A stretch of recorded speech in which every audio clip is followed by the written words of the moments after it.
Presidente Juan Manuel Santos llama a consultas a su embajador en Venezuela y pide reunión extraordinaria de UNASUR para tratar el problema fronterizo con el gobierno del presidente Nicolás Maduro. Ataque del mandatario venezolano Nicolás Maduro contra el presidente Juan Manuel Santos. Canciller María Ángela Holguín criticó incumplimiento de autoridades de Venezuela a cita en la frontera y dijo que era indignante el trato a colombianos deportados. La canciller y el ministro del Interior fueron hoy hasta el río Táchira para acompañar a las familias que aún hacen trasteos desde Venezuela. El ministro de Defensa ordena reforzar la seguridad en la frontera con Venezuela. Más de 400 policías y 3 divisiones del ejército custodiarán los límites con el vecino país. El presidente de Nicaragua, Daniel Ortega, le pide a Colombia que acate el fallo limítrofe de la Corte Internacional de Justicia. Desde Cartagena, superintendente financiero hace llamado de atención a las comisionistas de bolsa por estar realizando operaciones sin el permiso de sus clientes. Encuesta del Centro Nacional de Consultoría para CMI sobre la intención de voto para la alcaldía de Bogotá. Insólito, capturan hombre que se identificó con la cédula de ciudadanía falsificada del patrullero que lo requirió en un puesto de control.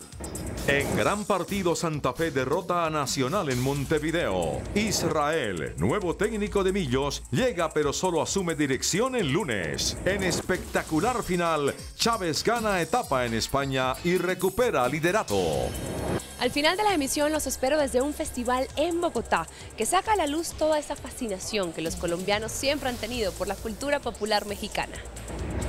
Buenas noches, nuestros secretos de hoy. 1.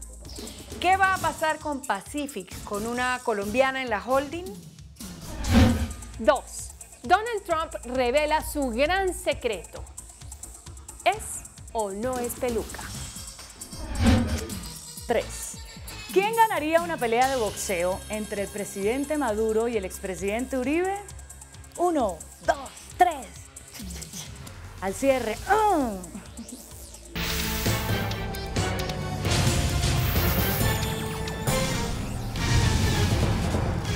Buenas noches. Las relaciones entre Colombia y Venezuela están en un punto de máxima tensión. El presidente Juan Manuel Santos llamó a consultas al embajador Ricardo Lozano y pidió una reunión urgente de los cancilleres de la Unión de Naciones Suramericanas UNASUR para denunciar lo que está pasando en la zona de frontera entre los dos países.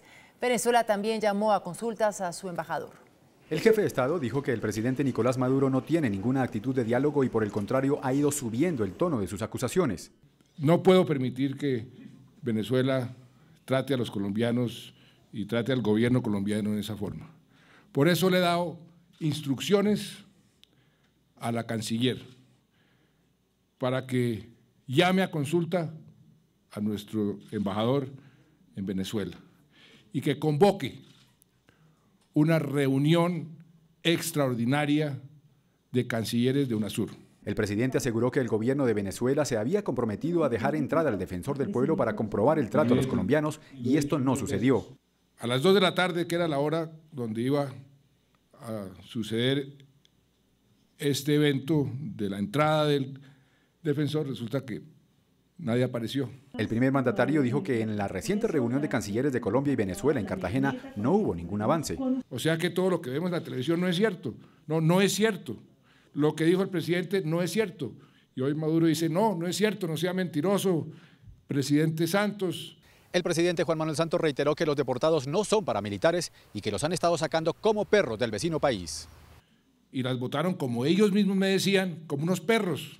En las últimas horas, el presidente Nicolás Maduro también le ordenó a su canciller Delcy Rodríguez llamar a consultas a su embajador en Colombia, Iván Rincón, mientras el presidente Juan Manuel Santos realizará mañana un consejo extraordinario de ministros en la Casa de Nariño. Desde un evento organizado en Caracas por la Asociación de Mujeres para la Reconciliación y el Amor, el presidente de Venezuela, Nicolás Maduro, lanzó un fuerte ataque contra el presidente Juan Manuel Santos, a quien le dijo que la embarró. Presidente Santos, yo lo respeto a usted. A usted lo tienen engañado, presidente Santos.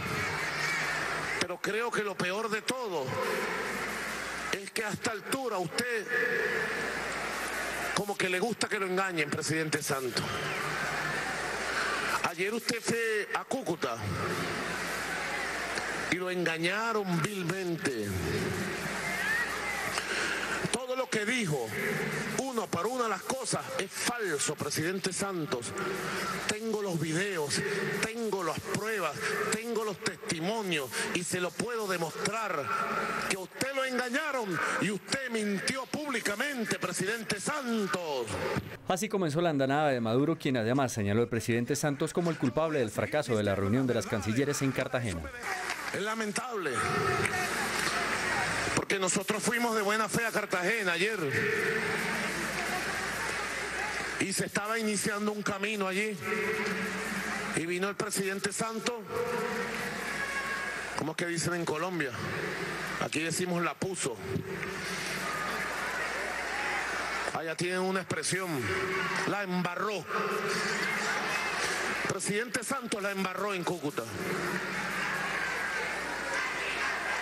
Porque mintió. Maduro anunció para mañana una gran marcha en Caracas a favor del cierre fronterizo y advirtió que allí hará nuevos anuncios. Por su parte, la canciller de Colombia, María Ángela Holguín, calificó de indignante los tratos que Venezuela ha dado a los colombianos deportados en las últimas horas. Rechazó además el incumplimiento de los acuerdos alcanzados con su homóloga de Venezuela, Delcy Rodríguez. Luego de verificar una vez más el trato inhumano a los colombianos deportados por Venezuela, la canciller María Ángela Holguín hizo duras críticas al incumplimiento de Venezuela a la cita pactada en Cartagena para hoy en el Puente Internacional Simón Bolívar. Lo que todos nosotros y todos ustedes hemos visto en estos días en la frontera es completamente indignante. Uno no puede permitir que a sus ciudadanos estén irregulares o no estén irregulares, son seres humanos. Esa no es la manera de tratarlos. Y nosotros no le podemos permitir a un país que trate a nuestros connacionales de esa manera. Esa es la manifestación. La ministra estuvo acompañada del ministro del Interior, Juan Fernando Cristo, y el defensor del pueblo, Jorge Armando Otálora. Una reunión que se solicitó era con el defensor del pueblo de Venezuela, que se miraría una fecha para mirar el protocolo de deportaciones que nosotros les presentamos. Otra segunda reunión que era más coyuntural e inmediata era ante las afirmaciones del gobierno de Venezuela que no era cierto que estuvieran destruyendo casas y que no era cierto lo que estaba pasando. Le solicitamos que el señor defensor pudiera pasar a la ciudad de San Antonio, al barrio de Invasión y constatar. Eso tampoco fue posible. La canciller habló hoy en Cúcuta, en la gobernación del departamento, luego de hacer un recorrido por los 4 albergues donde los colombianos deportados reciben ayuda humanitaria. En Cúcuta, la canciller María Ángela Holguín y el ministro del Interior, Juan Fernando Cristo, hicieron presencia a orillas del río Táchira. Karen Cárdenas está en la capital del norte de Santander. Karen, detalles del recorrido que hicieron los funcionarios. Buenas noches. Inés María, buenas noches. La saludo desde uno de los albergues ubicados en el corregimiento de La Parada, en zona fronteriza. Hoy la canciller María Ángela Holguín y el ministro del Interior, Juan Fernando Cristo, acompañaron a cientos de familias que están viviendo a las orillas del río Táchira porque todavía están sacando sus pertenencias desde el vecino país. La canciller y el ministro del Interior llegaron hasta el barrio La Playa, a pocos metros de la frontera. Alentados por los colombianos que aún sacan sus pertenencias de Venezuela, los convencieron de ir hasta el río Táchira para que vieran que su drama por los abusos del gobierno venezolano no son montajes ni mentiras, como lo insinuó la canciller venezolana. Ayer la canciller venezolana dijo que cero montajes, no lo es. Nos están expulsando a los colombianos con pasaporte, casados. Por favor, que nos colabore el presidente también, que se haga presente con nosotros acá. En un acto de soberanía y de solidaridad, los representantes del gobierno llegaron hasta este sector donde estas personas viven no solo a la intemperie tras haber sido desterradas, sino que son las más vulnerables en este momento. Ya está acá en Colombia nuevamente, aquí la queremos mucho. Sentimiento de indignación que el gobierno venezolano debe escuchar. Y les contábamos que estamos transmitiendo desde uno de los albergues del corregimiento de La Parada. Pues bien, en este lugar pasan sus días muchas mujeres jóvenes junto a sus pequeños hijos. Preparamos este informe para que vean las dificultades que tienen que enfrentar estos menores.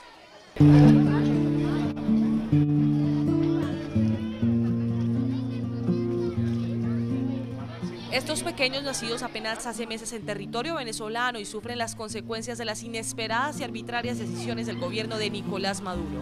Por ser hijos de madres colombianas, hoy duermen en el suelo soportando sofocantes temperaturas.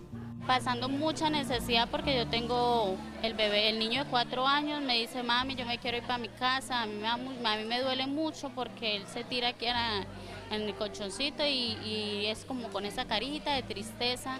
La indignación de estas jóvenes madres no es siquiera por ellas mismas, no se quejan por comida o por agua porque todo lo reciben, sino por la vivencia de sus hijos que a tan temprana edad padecen la situación.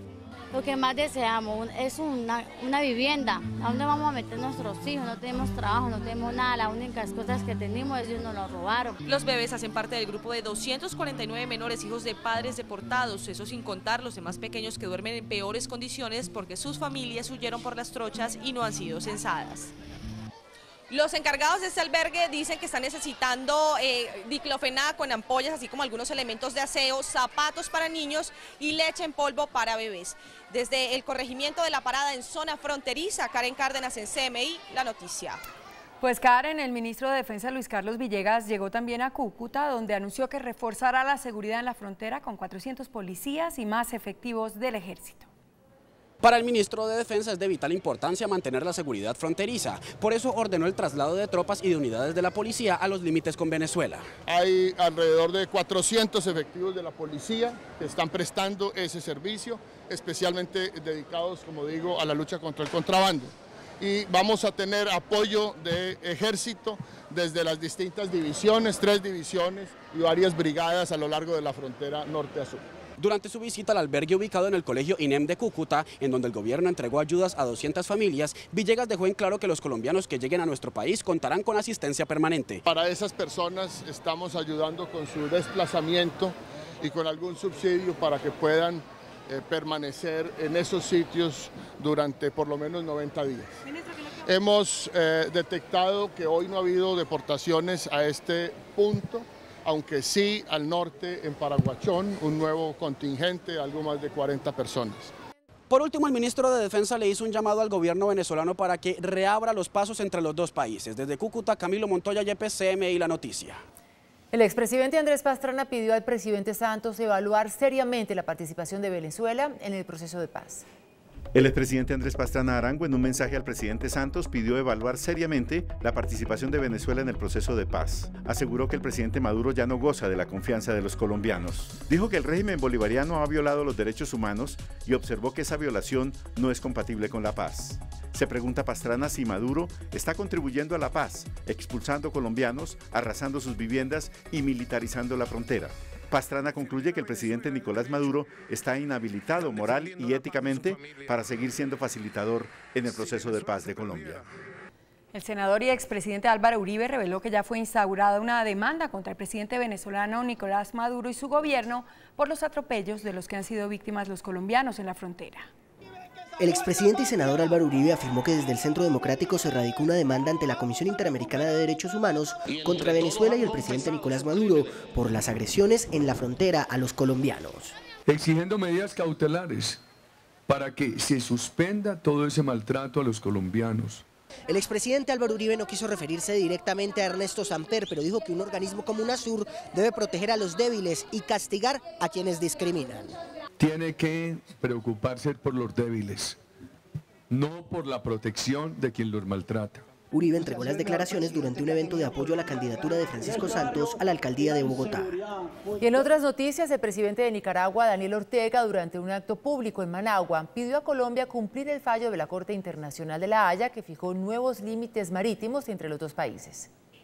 Ellos tienen el reto, el desafío de que ese fallo de la Corte que le dio a Nicaragua 90.000 millas allá en el Mar Caribe, que 90.000 kilómetros cuadrados ahí en el Mar Caribe, que ese fallo se aplique a plenitud ya desde el punto de vista legal, constitucional. Ortega consideró necesario que el Congreso de Colombia actúe en correspondencia con el fallo de la Corte Internacional de Justicia, como ya hizo la Asamblea Nacional de su país. El Congreso de Nicaragua ya cumplió su parte. Falta que el Congreso colombiano cumpla su parte. Ortega recordó que hace 60 años se suscribió en Colombia el Tratado Constitutivo de la Corte Internacional de La Haya, conocido como Pacto de Bogotá, y que Colombia así lo debe honrar.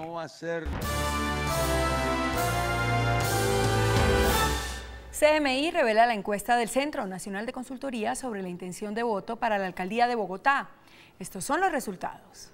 Si las elecciones para elegir alcalde de Bogotá fueran mañana, ¿por cuál de los siguientes candidatos votaría usted? Los 4 candidatos con el más alto puntaje son Enrique Peñalosa, inscrito por Cambio Radical y Firmas, 27%, Rafael Pardo, Partido Liberal y la U, 22%, Clara López, Polo Democrático y Unión Patriótica, 17%, Francisco Santos, Centro Democrático, 9%, Voto en Blanco, 9%, No sabe, no responde, 10%. Esta es la ficha técnica.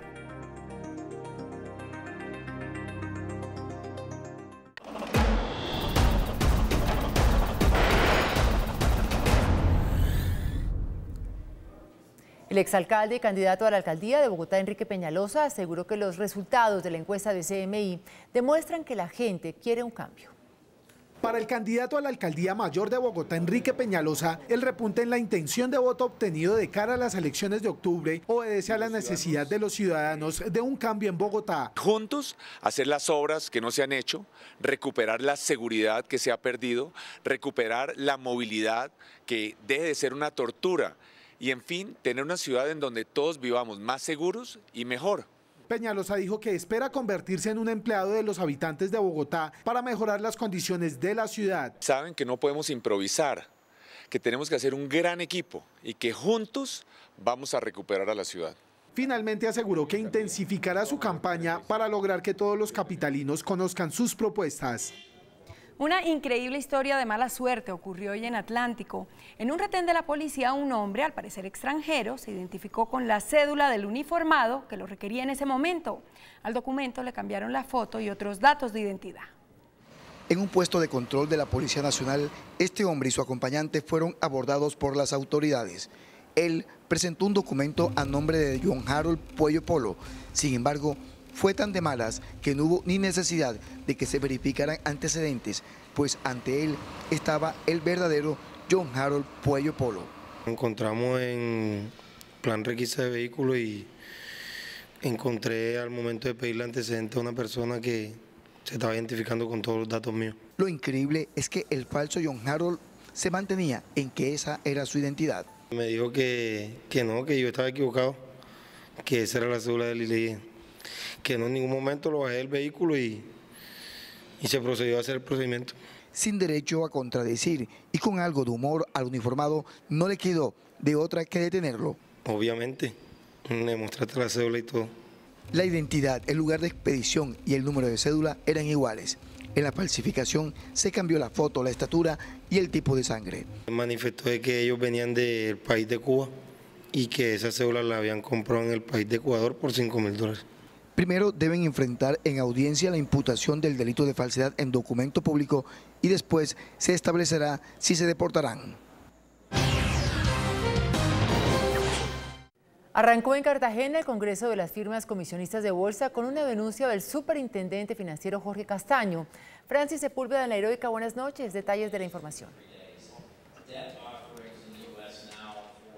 Muy buenas noches. Aquí en Cartagena, durante el 7º Congreso de Asobolsa y la Bolsa de Valores, el superintendente financiero ha dicho que el sistema cuenta con la capacidad adecuada para enfrentar la desaceleración de la economía que se vive en este momento. El superintendente financiero hace llamado de atención a las comisionistas de bolsa por estar realizando operaciones sin el permiso de sus clientes. ¿Qué estamos viendo en algunas firmas comisionistas, sobre todo en algunos productos particulares? Que no se está entregando la información adecuada al cliente, se sigue presentando temas de manejo de clientes o operaciones de clientes sin autorización previa por parte o sin orden previa por parte de ese cliente. Las comisionistas de bolsa le hacen un llamado al gobierno frente a la reforma tributaria estructural que diseñan. No quiero terminar sin hacerle un llamado al gobierno para que se tenga en cuenta en la tarea de diseñar una reforma tributaria estructural que, con la tributación tan considerable con que contamos hoy, gravar los dividendos sería darle una estocada final a nuestro mercado,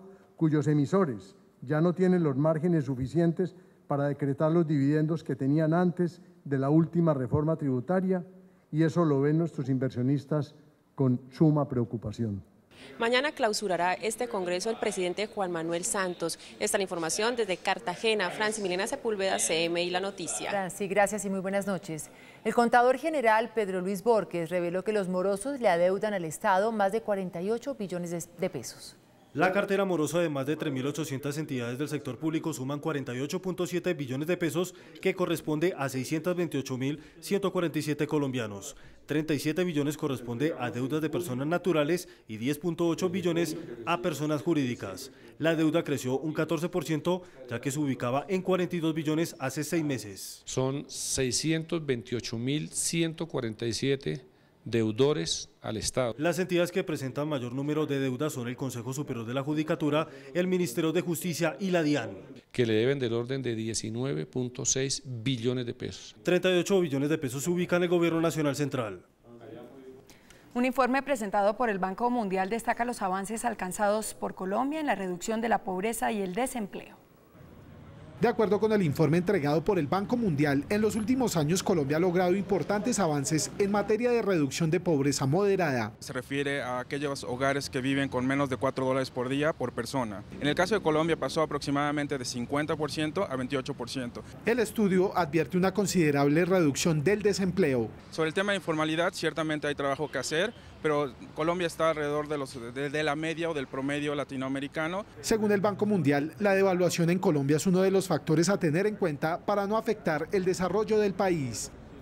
La próxima reforma tributaria debe centrar su articulado en introducir cambios al IVA, la carga impositiva para las empresas y el 4 por mil. Así lo advirtió el director del Centro de Estudios Económicos Fedesarrollo, Leonardo Villar. Para Fedesarrollo, la difícil situación de la economía por la caída en los precios del petróleo obliga a Colombia a buscar nuevos ingresos, para lo cual será necesaria la reforma tributaria estructural. Aumento del IVA está dentro de las recomendaciones de la comisión de expertos. Colombia tiene una tributación baja y necesita, debido a la caída en los ingresos petroleros, de un aumento en la tributación. Eso implica subir impuestos a pesar de que ello sea doloroso. El directivo sostiene que se requiere una revisión a la carga tributaria sobre las empresas, ya que se está frenando la inversión. Más del 80% son pagados por las empresas y que eso contrasta totalmente con lo que sucede en otros países, en particular en los países desarrollados. La comisión entregará su segundo informe al gobierno en los próximos días. El índice de capitalización de la bolsa, que mide el comportamiento de las 20 principales acciones, cerró al alza. El índice de capitalización de la Bolsa de Valores de Colombia subió 3,98% a 1.198 puntos. La acción que más subió fue la de Pacific Rubiales, con una valorización de 12,68% a 9.600 pesos. La acción que más cayó fue la de Terpel, con una pérdida de 5,23% a 13.400 pesos. La acción más transada de la jornada fue la de Ecopetrol, al movilizar más de 20.000 millones de pesos. El precio del dólar cerró a la baja. Indicadores económicos del día en CM.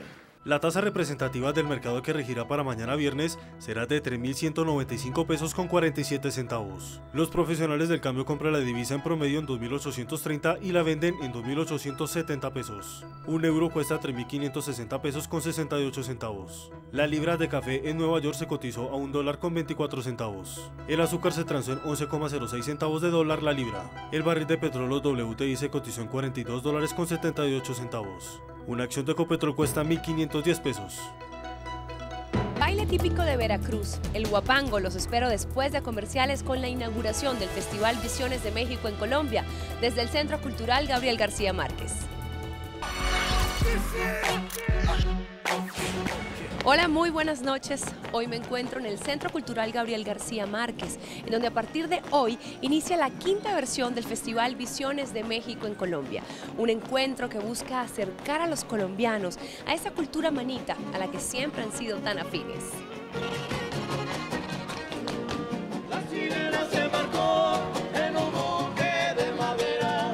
Y esta noche el protagonista en la apertura del festival fue el huapango, un género musical y dancístico que lleva la síncopa en el zapateo y se acompaña de violín y las guitarras.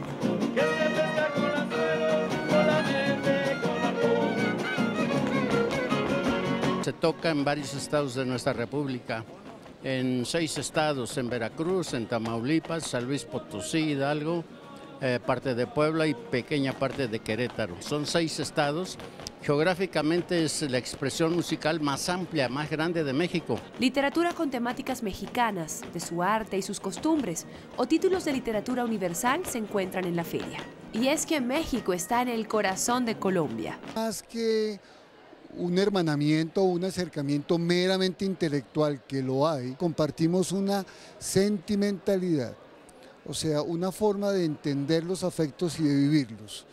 Si tú piensas en la música popular mexicana, en el bolero mexicano, si piensas en el cine mexicano, ¿no? En la historia de las pasiones mexicanas, del afecto mexicano, pues vas a encontrar que los colombianos nos formamos básicamente con esas dos fuentes primordiales. Una exposición de Carlos Monsiváis y Francisco Toledo completan la muestra que hasta el 16 de septiembre está en el Centro Cultural Gabriel García Márquez. Gana, la red de soluciones al paso más importante de Antioquia, lanzó su nueva imagen en un evento que entregó miles de sonrisas a todos. Gana, cerca de ti. Por estos días se exhibe en la Galería Cafam de Bellas Artes la exposición Huellas del maestro ítalo-argentino Germán Tesarolo. En los años 60, Germán Tesarolo llegó a Colombia. Por más de 4 décadas, la vida de este artista estuvo marcada por el alcohol, las drogas, un desnudo y 4 matrimonios fallidos que hoy se reflejan en su exposición Huellas. Gran parte de esta vida, de muchas cosas, quizás de excesos. Ahí encontré el tema de la mariposa, uno de los tantos temas, porque también sigo con la parte religiosa, trabajo mucho el tema de los ángeles. Hoy este artista ítalo-argentino se siente orgulloso de su transformación. Un cambio fundamental, un cambio existencial y espiritual. El tema de la libertad, de volver a nacer, de la metamorfosis, de morir, de dejar de ser gusano para volar. Las calles de la Candelaria se llenaron del color y la alegría que suscita el arte, pues hoy inició una nueva versión del festival Al Aire Puro. Los tambores convocaron al jolgorio en la Plaza de Bolívar y desde allí una caravana de actores, bailarines, comediantes, zanqueros y músicos anunciaron a los ciudadanos que el festival Al Aire Puro llegó a su 10ª edición. Las calles, parques y plazas de la ciudad se van a llenar de teatro, danza contemporánea, música, humor, malabares, aéreos. 10 países invitados, alrededor de 70 funciones se vivirán hasta el 30 de agosto. Las calles serán el principal escenario para las muestras artísticas. Un festival que exalta el talento y las artes del centro de Bogotá. Hoy me despido desde el Centro Cultural Gabriel García Márquez, en donde inició el 5º Festival Visiones de México en Colombia. Que tengan una excelente noche. Nos vemos mañana. Chao. Después de la pausa, nuestros secretos de hoy. 1. ¿Qué va a pasar con Pacific, con una colombiana en la holding? 2. Donald Trump revela su gran secreto. ¿Es o no es peluca? 3. ¿Quién ganaría una pelea de boxeo entre el presidente Maduro y el expresidente Uribe? 1, 2, 3. Después de comerciales. ¡Oh!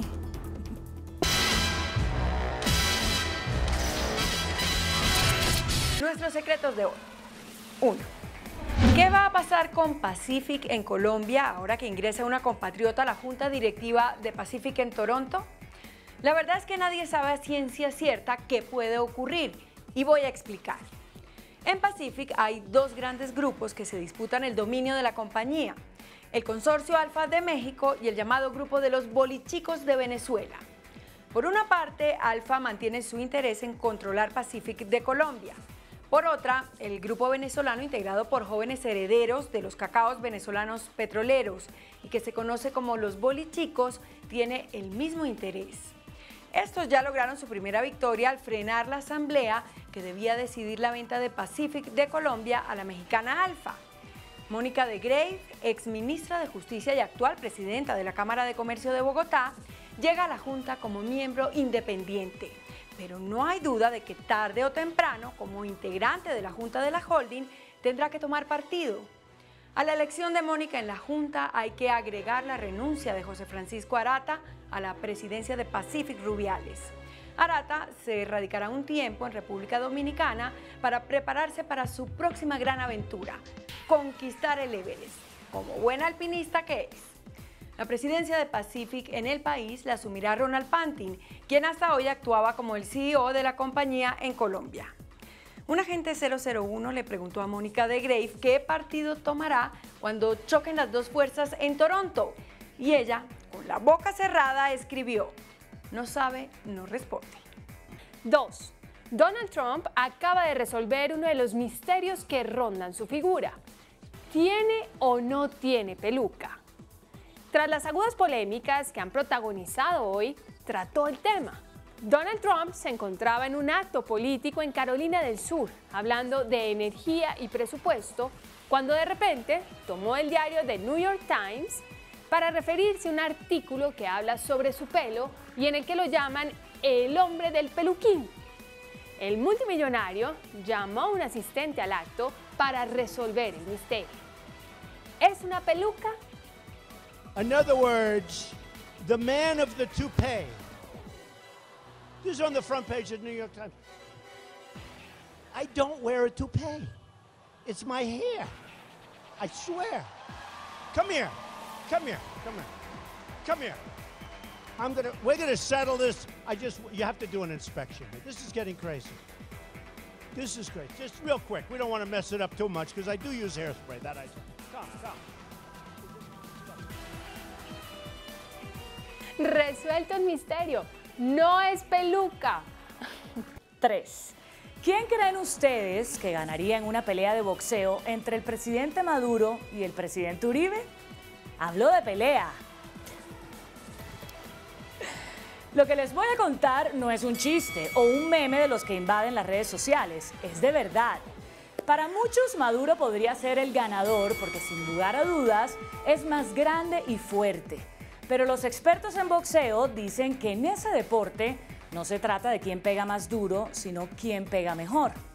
Y Uribe es experto en táctica y estrategia. El reto quedó sobre la mesa el pasado 25 de agosto. En uno de esos tradicionales programas, En Contacto con Maduro, el mandatario venezolano desafió tácitamente al expresidente Álvaro Uribe.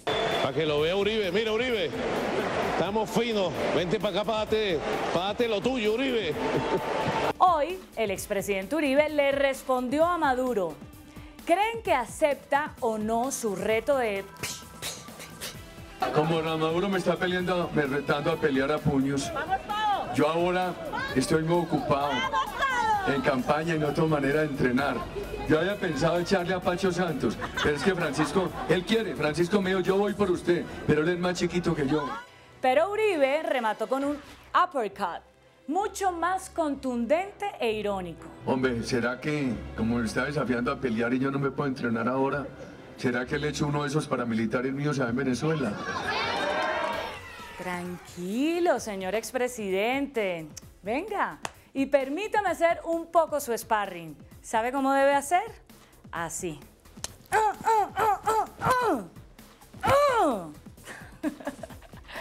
Hasta mañana. Que descanse.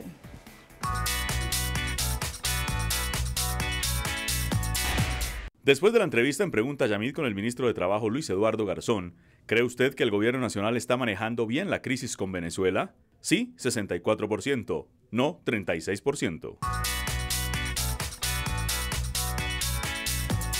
Hasta aquí nuestra emisión. Nos vemos mañana en CMI La Noticia. No se muevan. Ya viene hashtag.